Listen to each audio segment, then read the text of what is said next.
Well, we have breaking news out of Los Angeles now. The LA County District Attorney is announcing his decision on a possible resentencing recommendation for the Menendez brothers. All right, let's listen in. However, because of their age, under the law, since they were under 26 years of age at the time that these crimes occurred, they will be eligible for parole immediately.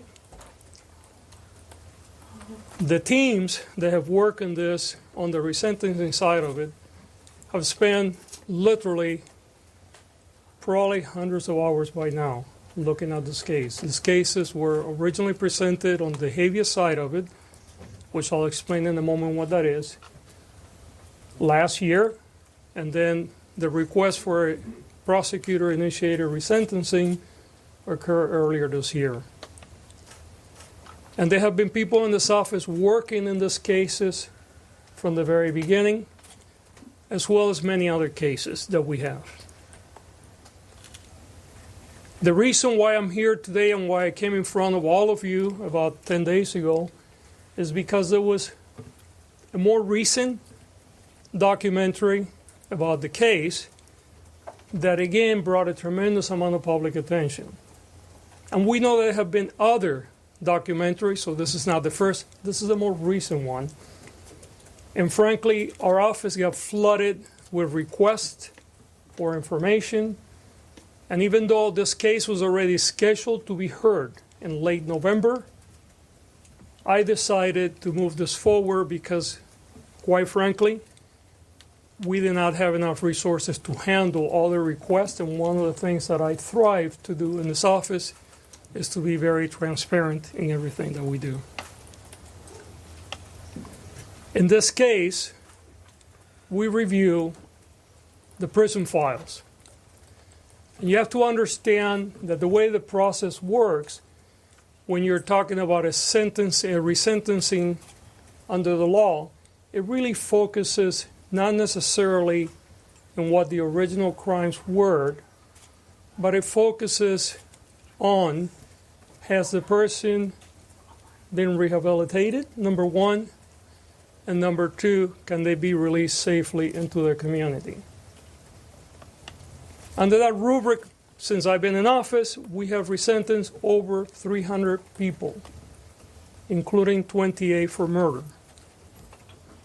Only 4 have reoffended.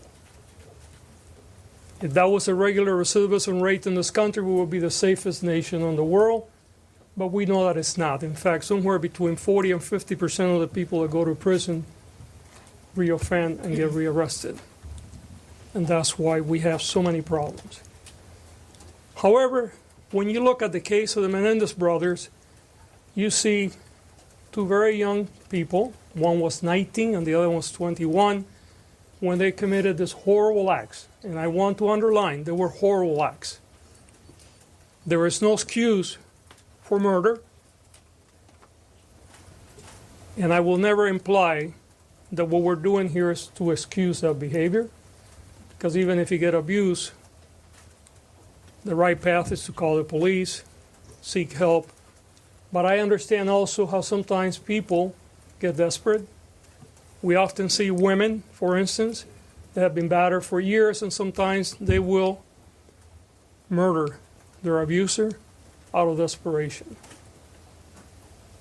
And I do believe that the brothers were subjected to a tremendous amount of dysfunction in the home and molestation. But they went to prison for life without the possibility of parole, which meant that certainly under the law at that time, they had no hopes of ever getting out. They could have done what many other people do, which is basically said, you know what, I'm here for the rest of my life, so I'm going to do whatever.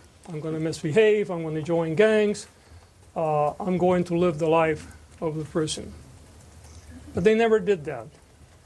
To the contrary, even though they didn't think that they would ever be let free, they engaged in a different journey.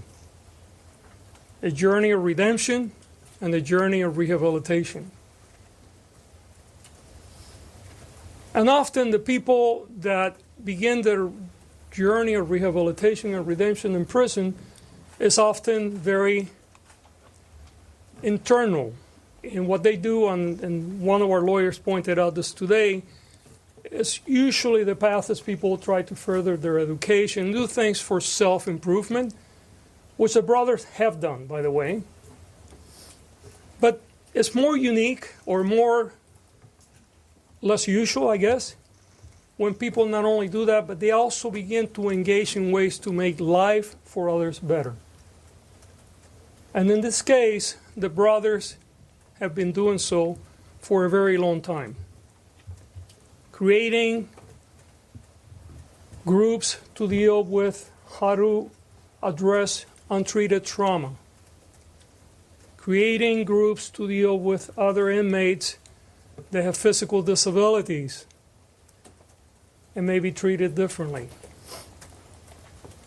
Even in one case, Lyle negotiating for other inmates as to the conditions that they live under during prison.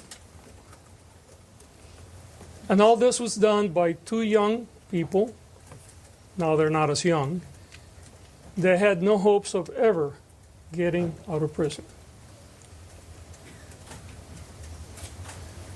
They have been in prison for nearly 35 years.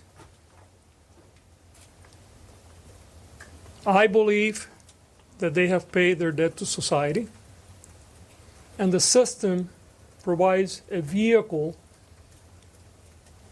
for their case to be reviewed by a parole board, and if the parole concurs with my assessment, and it will be their decision, they will be released accordingly. I must underline, however. All right, you just heard from LA County DA George Gascon saying the Menendez brothers will be eligible for parole immediately. They were accused of killing their parents back in 1989. This was in Beverly Hills, but they claimed they had been molested by their father for years.